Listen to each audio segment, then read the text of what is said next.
Okay, if you've got overripe bananas sitting on your counter, then this moist banana sheet cake is the perfect way to put them to delicious use. Soft, tender, and packed with banana flavor, this cake is a step up from your classic banana bread, and when it's topped with a rich and tangy cream cheese frosting, it becomes downright irresistible. So to start off, you want to preheat your oven to 350F or 180C conventional, and lightly grease the bottom and sides of a 9 by 13 inch cake pan, and then you also want to line the pan long ways with some parchment paper. It's best to leave some of the parchment paper hanging over the sides. This just makes it so much easier to take the cake out once it's done.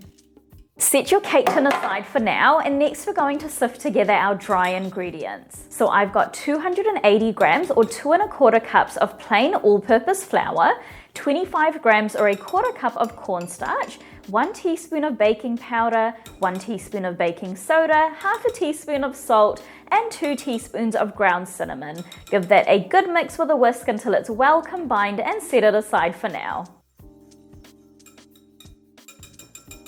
Now next we're going to prepare our bananas. So in a medium bowl, add in 410 grams or about 3.5 large bananas. The riper the bananas, the better, and I highly recommend weighing the bananas to make sure that you have the right amount because they can vary so much in size. And then using a potato masher or fork, mash up the bananas really well. And then once they're ready, just set them aside for now. Next, in a large bowl, you want to add in 113 grams or half a cup of room temperature unsalted butter, 105 grams or half a cup of unflavored vegetable oil, I use canola oil, and 300 grams or 1.5 cups of white granulated sugar. And then using a hand or stand mixer on a medium speed, cream that for 2 minutes until it's light and creamy. Next, you want to add in 3 large room temperature eggs one at a time on a low speed, mixing well in between each addition. You want to make sure that each egg is mixed in well before adding in the next.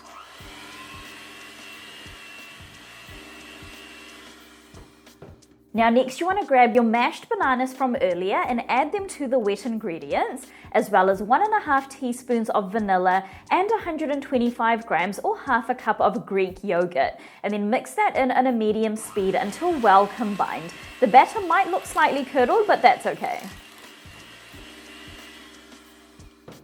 Now you just want to get any of the batter off of the attachments because the rest of the mixing we're going to be doing by hand. So to finish off the batter, you want to add in the pre-sifted dry ingredients to the wet ingredients, and then using a spatula gently fold until just combined and the batter is nice and uniform. It's super important not to overmix the batter, otherwise you're going to end up with a dense banana cake. Okay, so that is our batter all done. It smells so good, and now you just want to pour this into our prepared cake pan. Now once all the batter is in, you just want to level out the top as best you can, and then drop the cake tin lightly on the counter once to remove any large air bubbles. And now this is going to go into our preheated oven for 28 to 30 minutes, or until a toothpick inserted into the center comes out clean or with a few moist crumbs on it.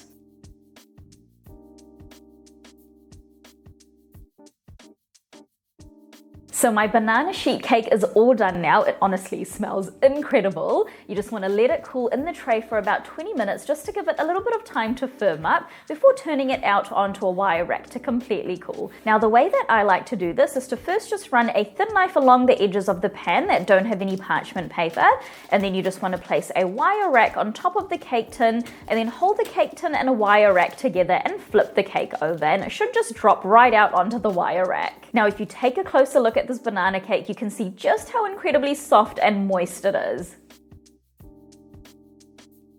Now while this cake is cooling, we're going to go ahead and make an easy, not too sweet cream cheese frosting to go on the top. So you want to start off by adding 113 grams or half a cup of room temperature unsalted butter to a medium bowl, and then using a hand or stand mixer on a medium speed, cream that for a few minutes until it's light and fluffy. If you're using a stand mixer, then you want to do this with the paddle attachment. Next, add in 215 grams or 1 3/4 cups of powdered sugar in 2 batches while mixing on a low speed, just to make sure that your powdered sugar doesn't go everywhere.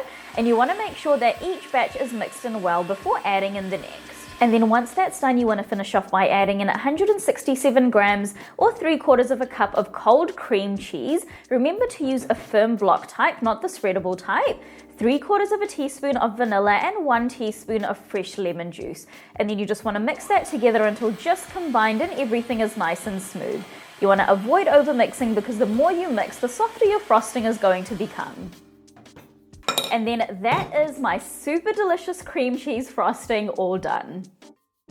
Now once the cake is completely cool, you can frost it. So to assemble this cake, simply grab the serving plate your cake is going to go on. Today I'm just using a large tray, and then place it on top of the cake, and then hold the wire rack and tray together and flip the cake over. Now you just want to put all of that frosting on the top and smooth it out with an offset spatula, or the back of a tablespoon will do the trick as well.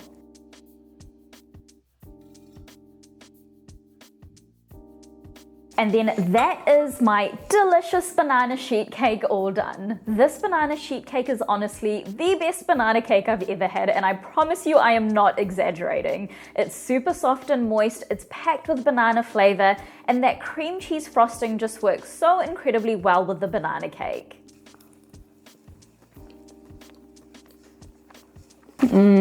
That is just on another level. It is so good. The banana cake is just like so super tender and moist, and that tart cream cheese frosting just like pairs perfectly with the cake. And I love that the cake and the frosting together isn't overly sweet either. It's like perfect to have with a cup of tea. So that is it for today, guys. If you do decide to give this delicious banana cake a go, then please do leave a review on my blog. It really helps my content out, and I absolutely love hearing from you guys. I'll see you in the next video.